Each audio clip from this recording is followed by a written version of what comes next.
Hello, BookTube, and welcome back to Garb August, the BookTube event your mother warned you about. This is an event created by Ollie at Criminale. He assembled a baker's dozen of disreputable, deplorable co-hosts. I'm one of them.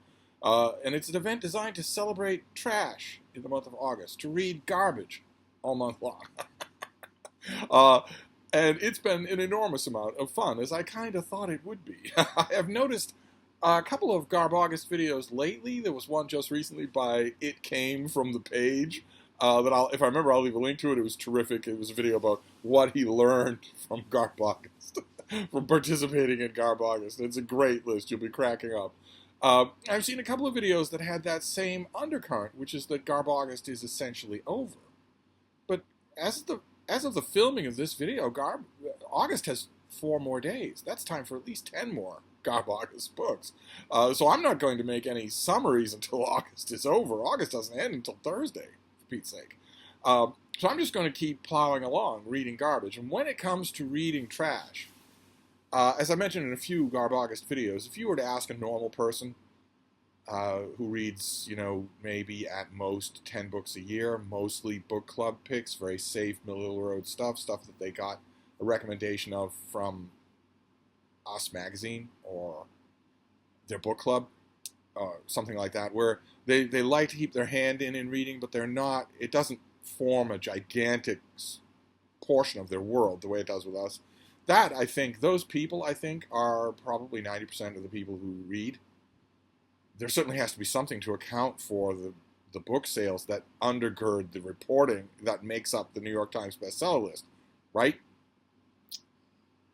Those pollsters, the people who are making up the sales of the New York Times bestseller list, are certainly not you or me.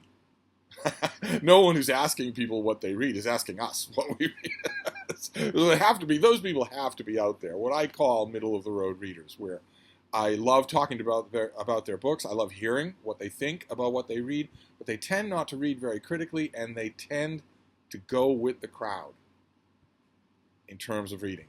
They won't read anything that they don't know lots of other people haven't read. I don't think there's anything inherently wrong with that. At least it keeps you reading. It's very limited.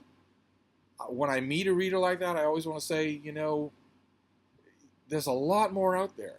And if your question is, well, how do I know what's good or bad? It shouldn't be a question of what's good or bad. Pick the last middle-of-the-road, safe-as-houses book that you read with your book club, with your book group. Look back on that book and ask yourself, what were the parts of that book that I really liked? I dutifully read my pages, I made my points, I drank my white wine when we talked about it at book club. But what were the parts of it that you really, really liked?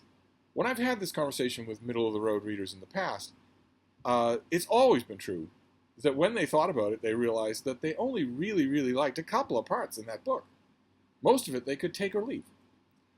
I want to argue, and I have argued to readers like this, that the reason that reading has not caught fire inside your heart, the reason why it's not as big a part of your life as it is of diehard readers' lives, is because you're still picking those books even though only 1 or 2 parts of them really work on you. Instead of doing that, you should concentrate on the parts that you really, really liked and find books that emphasize those parts. For some reason, that doesn't seem to happen. I know readers of the type I'm talking about, suburban readers, middle-of-the-road readers, or whatever you want to call them, middle-brow readers. I know readers like that who have been complaining about the same kinds of books to me for 30 years. And it's a lot of fun. We joke and laugh, and that is always enjoyable. But I always want to ask them, and sometimes if we're really good friends, I do ask them, why wouldn't you change the kind of book you're reading if you've been complaining about it in the same way for 30 years? Isn't the goal to complain less about what you read? But if you were to go to one of those people, sorry for the digression, if you were to go to one of those people and say, what's trash? When it comes to books, what's trash? They would immediately say romance novels. Bodice Ripper, Fabio cover romance novels. They would immediately say that.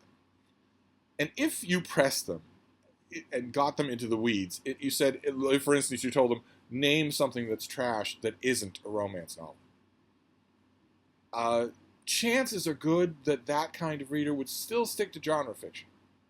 if you ruled out one piece of genre fiction, in other words, romance, they'd go to some other genre fiction. Shoot 'em up, bug-eyed alien science fiction, ray gun stories, or murder mystery novels and where the cats solve the murder mysteries, that sort of thing. They'd go to those. They'd feel like they were on safe ground because the general so-called literary world tends to look down its very, very long nose at genre fiction. No one in that world can convincingly write genre fiction, and the people who are in that world who can convincingly switch to genre fiction don't look down their noses at it. But no one ever seems to, the devotees of that kind of snobbery never seem to recognize that fact. They never seem to see that if so-and-so, whose so-called literary books they really like, is questioned about genre fiction, they're never snobbish about it. That's because they're writing it. They realize that it's not easy to do, and that it's not inherently dumb or trash. And if you were to pare down those people even more, you could probably get to trash within genres. It's not a thing that most readers think about, but I think if you ask most readers, for instance, thanks to movies, the genre that is most socially acceptable is science fiction and fantasy.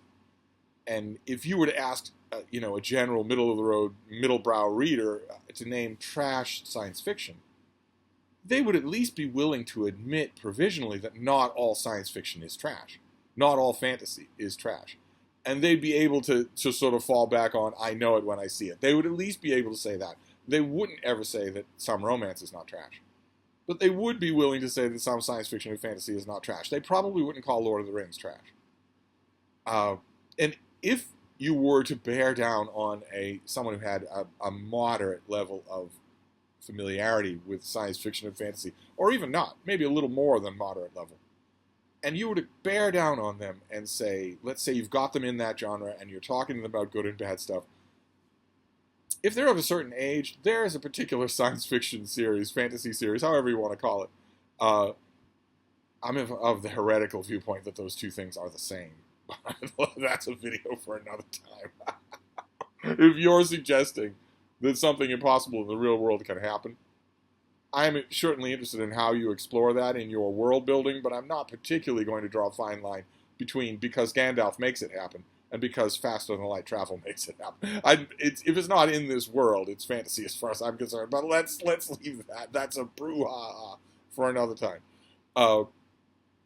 What I'm trying to get at here, the long way around, is that there's a particular series. Once upon a time, it was infamous. It's not done anymore. Oh my God! I just realized that one of the funny ongoing bits on this channel is that when I am most confident that a book or series author is dead, that's when half a dozen of you will pipe up and say that the author is still alive.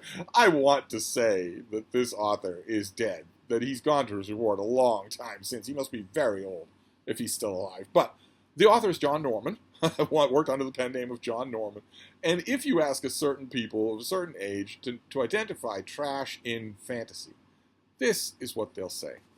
The Gore books by John Norman. This is the first one, Tarnsman of Gore. And it came out, in the 60s. I don't remember the exact publication date of this thing, but it was 50 years ago. Which is why I say that John Norman, the author writing under the pen name of John Norman, probably is not still alive. If John Norman is still alive, John Norman is certainly still not writing Gore books. This could have slipped by you. If you found this on a metal spinner rack at a drugstore, which is where books were sold, especially books like this, you could go to a bookstore for a $4.50 hardcover, Norman Mailer's new book or whatever. And it would be stacked there and it would be prominently located. But if you wanted junk, which is what mass market paperbacks were considered at the time, you could get them at a drugstore, dry goods store, at the metal spinner rack. If you don't know what I'm talking about, just Google image search and you'll see what I mean. And if you grab this from one of those spinner racks, it could get by you. It could slip by you. It's very well designed, and it has a beautiful Boris Vallejo cover. And Boris Vallejo did a few of the early covers of the Gore books. The series went on forever and ever. And it might even slip by you. I mean, there are some hints on the cover that maybe this isn't the very best fantasy, that maybe this is playing to certain tastes. But then you start to read it, and it's about a guy named Tarl Cabot, an Englishman named Tarl Cabot, who makes a point early on in the novel of assuring us that as far as he knows, he's not related to the Venetian explorer Caboto, who explored the New World for King Henry VII, and who Englishized his name to Cabot. He thinks that he comes from seafaring stock and not that person. Anyway, Tarl Cabot goes camping in New England. Comes to America, goes camping in New England, the woods. It's winter. He has a tent. No one knows where he is. And in the middle of the woods, seemingly at random, he finds a glowing envelope. It's impenetrable. He tries to use a metal can opener on it. He can't even dent the thing. And on the flip side, where the wax seal would be, there is a fingerprint. And Tarl Cabot touches it a few times, touches the envelope all over. Can't get it to do anything. Can't get it to open. So he sort of tosses it aside and he goes on with his night. Cooks up some beans, I think, or chili or something or other, and starts to sleep. But the envelope is preying on his mind. Until eventually he realizes, because he's not the sharpest bulb in the chandelier, he eventually realizes that the fingerprint on the back is a thumbprint. And so he grabs the envelope and presses his thumb into the thumbprint. And one thing leads to another, and he is transported to a fantasy world called Gore. But Gore is not actually a fantasy world. It is an actual planet that is governed by super science. Most of the inhabitants of Gore have degenerated to the point where they view it as magic. But there is super science involved in Gore. And Gore is an actual planet that is located exactly equidistant from Earth on the other side of the sun. So we don't know it's there. Even when this book was written, that's not how astronomy worked. but that was the idea, is that Tarl Cabot is transported to the world of Gore, which is basically a fantasy world. There's high science that normal people don't understand and that can prey on that world. And it's sort of hoarded on mountaintops by evil wizard-like figures. But most of the time, in most of the books, it's swords, sorcery, monstrous alien beings. Gore is like Earth, but not like Earth. Lots and lots of the wildlife is very, very different. The social structures are very, very different. Even the gravity is different. Shades of one of the many books that John Norman is ripping off here, Shades of John Carter of Mars. Tarl Cabot, the gravity on Earth is a little heavier, so Tarl Cabot is handy in a tight spot on Gore, and that and a few other things help him to rise in societal ranks until he is on the brink of becoming a Tarnsman of Gore, which is a fairly good rank to be, a fairly comfortable life. And you're reading along in that, and early on in this book you get a mention of Venetian explorers for King Henry VII.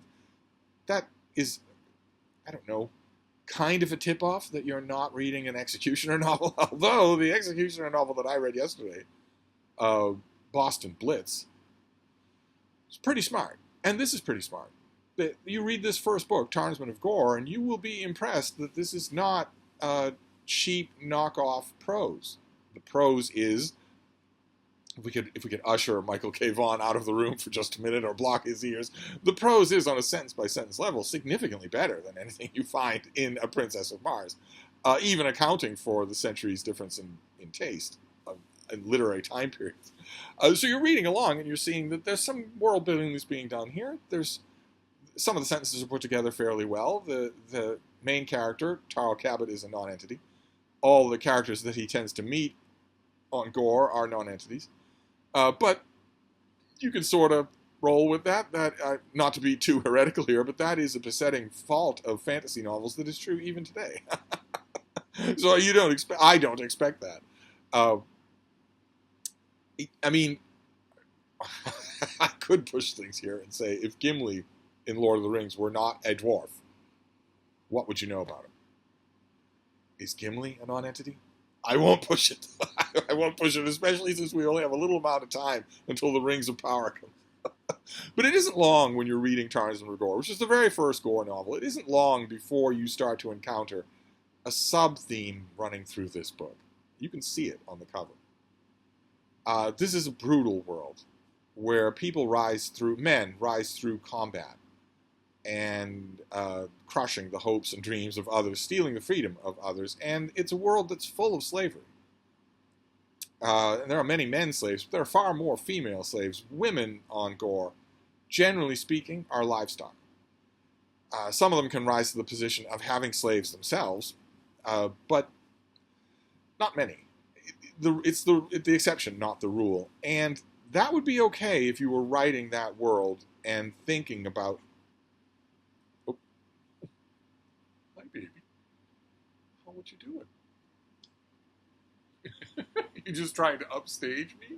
Is that what you're doing? Do you want to come down? There you go. Well, ordinarily, she only asked my permission if there's something in the way. There's nothing in the way this time. She just felt like smooching. What I was trying to say is that would be one thing if, in addition, I mean, it's an age-old role of science fiction and fantasy to comment on the modern world, right? So, and when these books were written, social issues were at the fore of society. Everyone was talking about them. Riots were breaking out about them. Legislation was being written about them.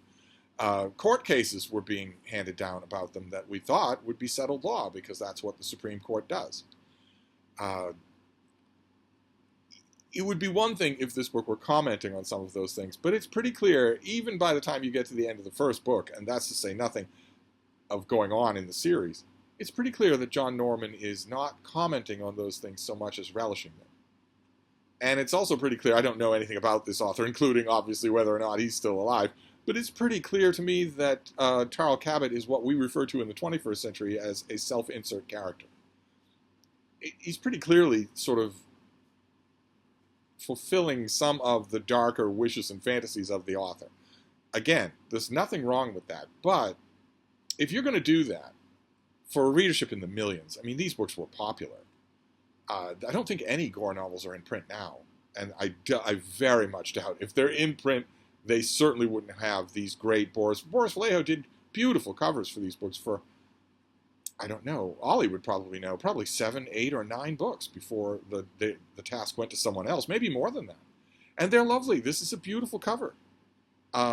It tells a story on its own, as all Boris Vallejo covers do. But if you're going to do that, if you're going to write that kind of stuff, wish fulfillment, your own wish fulfillment in front of an audience of millions, then you're accountable for what that is. If you're going to do that, fine, do that. But take the heat that comes your way when you do. And these are very sexist books. Very sexist books. Even Tarsman of Gorr is a very sexist book. One of the surefire yardsticks that you will use to know that is that I don't think that a man and a woman would read this book in any way the same. You know, I've said many times on this channel, I'm no big fan of 21st century navel-gazing narcissism. I don't at all agree with the reading philosophy, if you want to call it that says that you measure the worth of a book depending on how often and how accurately you see your own individual self reflected in this book. I have seen reviews like that, so-called reviews like that on Goodreads. I've seen comments like that on YouTube channels from readers who even went so far as to say they would have liked the book better if someone in it had been named Chelsea, because my name is Chelsea. That's unbelievable to me. But that is the rule in 21st century popular reading. And I'm a dedicated enemy of that. That's not actually reading at all. That's looking for your picture in the yearbook. It's an adolescent thing to do.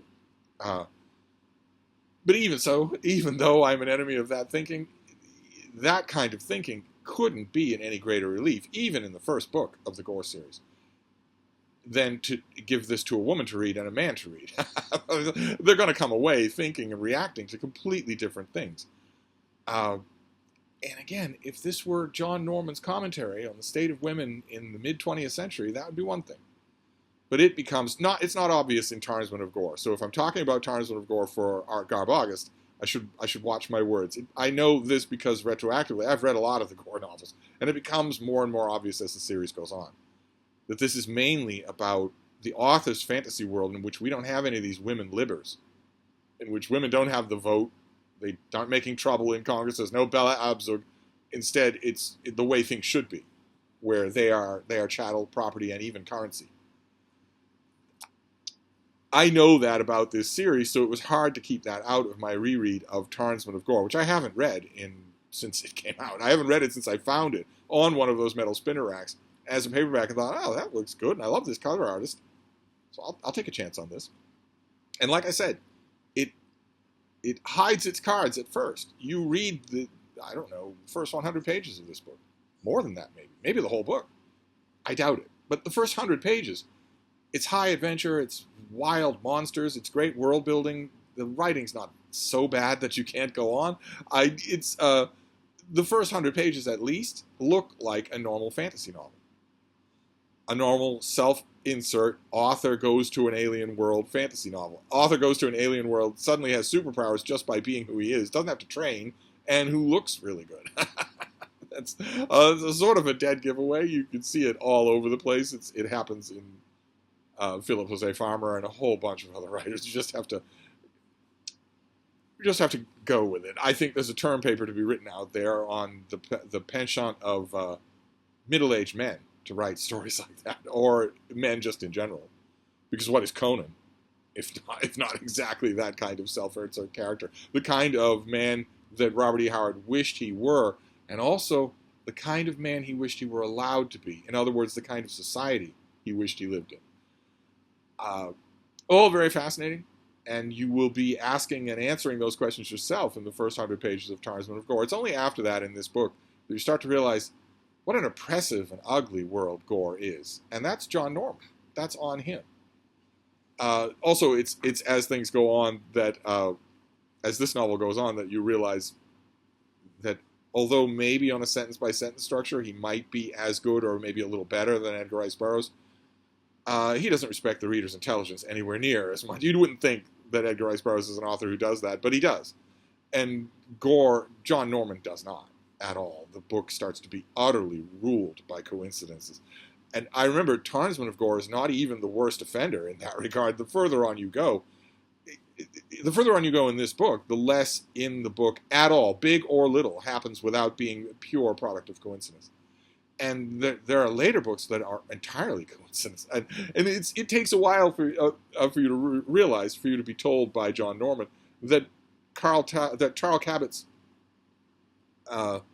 appearance on Gore itself is not a coincidence. Because you're thinking, well, okay, he's hiking in the woods and he finds a glowing envelope with his name on it that transports him to Gore. Surely that is the mother of all coincidences. But it turns out, we're told at the beginning of the book that his father mysteriously disappeared. That's a dead giveaway. when you are told in a fantasy or a science fiction novel of any kind that someone's father mysteriously disappeared years ago, maybe even coincidentally enough, as many years ago as it took you to become an adult, that is never going to result in the main character standing quietly over a graveyard in Poughkeepsie. That's going to result in that person still being alive. So that the envelope, the opening gambit here might not be a complete coincidence, but so much stuff in here is. Charles Cabot doesn't turn around without moving the plot forward by stumbling over the next plot device. Literally, in 2 cases in this book. All of which to say, I mean, I enjoyed this. I very much enjoyed rereading it. There's nothing. Wild Horses couldn't make me work my way through this whole series again. No way. Because I know how much worse it gets. It holds steady, being relatively acceptable fantasy novels that are really sexist for half a dozen books, if I remember correctly, something like that, and then it drops off a cliff. Then it's just Penthouse Forum stuff, lightly dressed up with bug-eyed monsters. I enjoyed reading this first book, but boy oh boy did it make me think, as so much else has in August, of what it is we're talking about when we talk about garbage. What is it and what isn't it?